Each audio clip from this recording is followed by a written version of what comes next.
YouTube? This is Megan from the HoodAstroQ. Welcome back to my channel to all of my returning subscribers. However, if this is your first time joining me today, welcome. It is here that we use information from celestial bodies to help us gain a better understanding of our favorite celebrities, world events, but most importantly, our damn selves. So thumbs up this video, share with a friend, and subscribe to become a part of the family.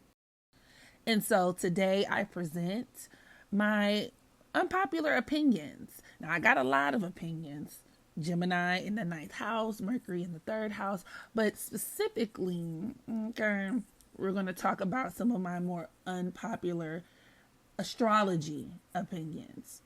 I always encourage and openly invite discussion and discourse in the comment section, so feel free to chime in with your personal opinions, but these are non-negotiables for me. Okay, non-negotiables. So, unpopular opinion number 1: Aries is not, and I mean not, a sign of youth.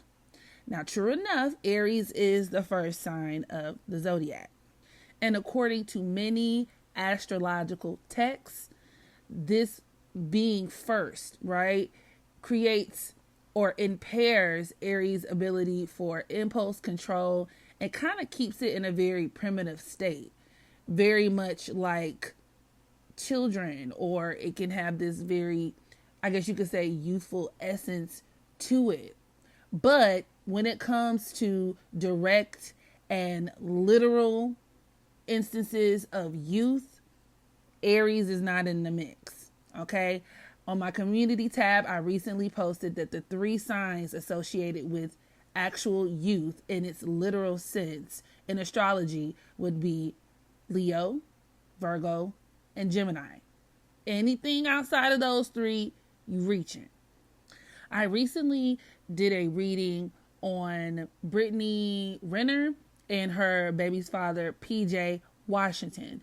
And it's actually available on Patreon. I'll be sure to include the link below if you are interested in watching. But I posted the clip, the thumbnail, to my community tab earlier this week.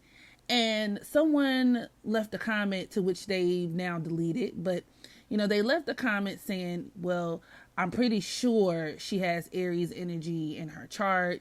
And because Brittany has Aries energy, of course she groomed PJ. Of course she gives off cougar vibes. And I was like, wait, what? I said, well, she doesn't have Aries energy, number 1. And number 2, even if she did, that wouldn't necessarily have anything to do with her wanting to be with a younger person.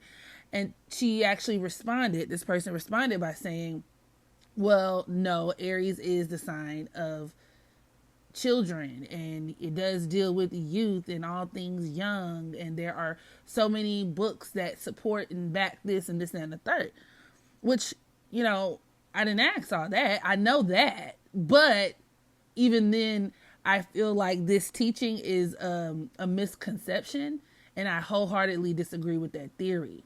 There's a huge difference between encompassing certain elements of youth or having a youthful spirit versus translating into like literal youth, or things dealing with young people, or even being youthful in appearance. So as it pertains to Brittany Renner, not to get too deep off into the chart, I didn't see any Aries placements, but you know what I did see? A lot of Leo shit going on.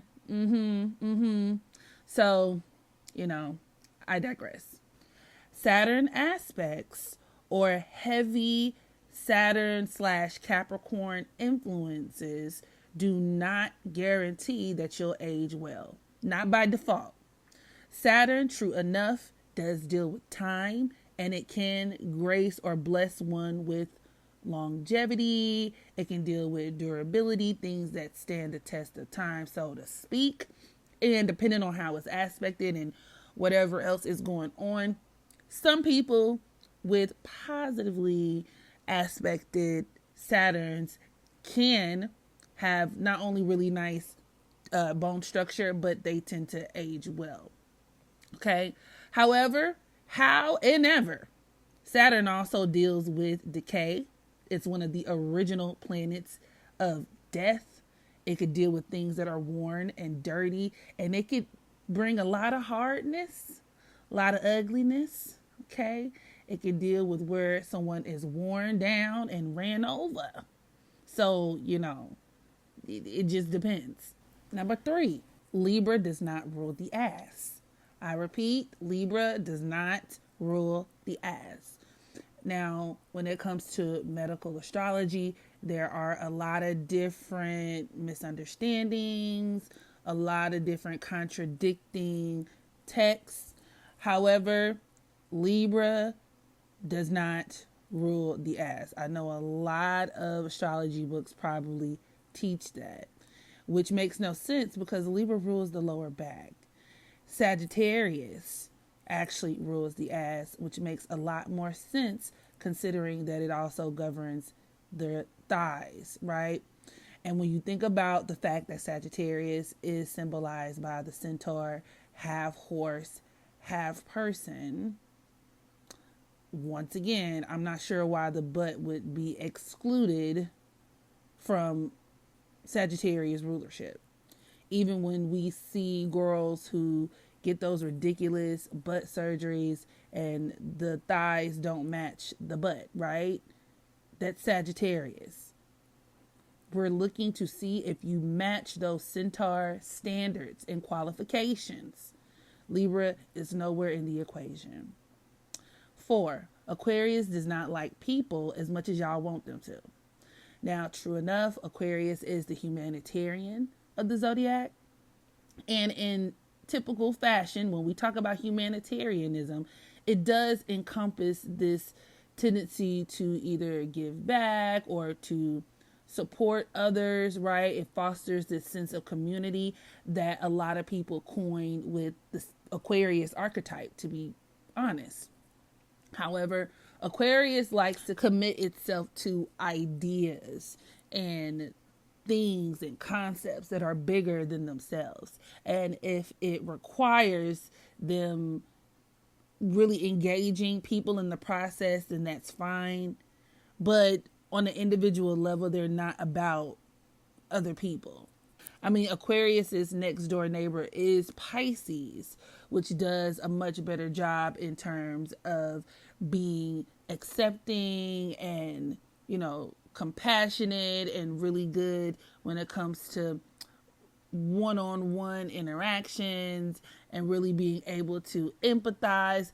Aquarius is actually the opposite of that in a lot of ways, or it can act as the antithesis of those things. Aquarius could also be extremely depersonalized. And that's where you kind of get the archetype of coldness and being distant in terms of Aquarius. So it's like the two can coexist within one another. Being a humanitarian does not necessarily make you a people person, or feeling very strongly about things, especially when it comes to liberation and social justice, doesn't necessarily make you a people person. I always like to equate the sign Aquarius to what's going on currently, especially considering that, we're living in the era of Aquarius. Saturn is in Aquarius, and Aquarius does rule the internet, and internet culture reigns supreme. On one hand, we can use the internet to garner a lot of attention and support for social issues and matters, right? We can connect with other people on these public platforms, but at the same time, we also bully people. We will bully people and drag people offline, especially if they don't subscribe to the hive-minded mentality. There is also this sense of depersonalization when it comes to sharing certain images. A lot of us have become desensitized to things. People will show other people killing men, women, and children, and people will watch. People will watch somebody die in live stream it. We do it. So you could take those same type of concepts and apply them to Aquarius, the person. And then finally, gender binaries do belong in astrology. Now, this is something that it really does annoy me. I'm not going to lie, especially when we talk about the newer, the Gen Z astrologers and whatnot. Now, I completely understand and agree with and wholly, fully support the idea of inclusion, especially when we talk about socially and really in astrology as well, right? As we learn more, we are able to integrate more information, even when it comes to things that could parallel a lot of what we're doing and where we are as a society socially.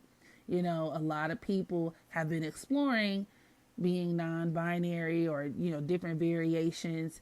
And with that being said, some people feel like, well, what's the point in having male and female attributes or qualities in astrology? Why make things male or female? After all, we're all a mix of some of everything. And why do some archetypes, why do we have to hone in on just the male and female version of it? Because, you know, it's the new age, and the truth of the matter is everything is all mixed up and in between.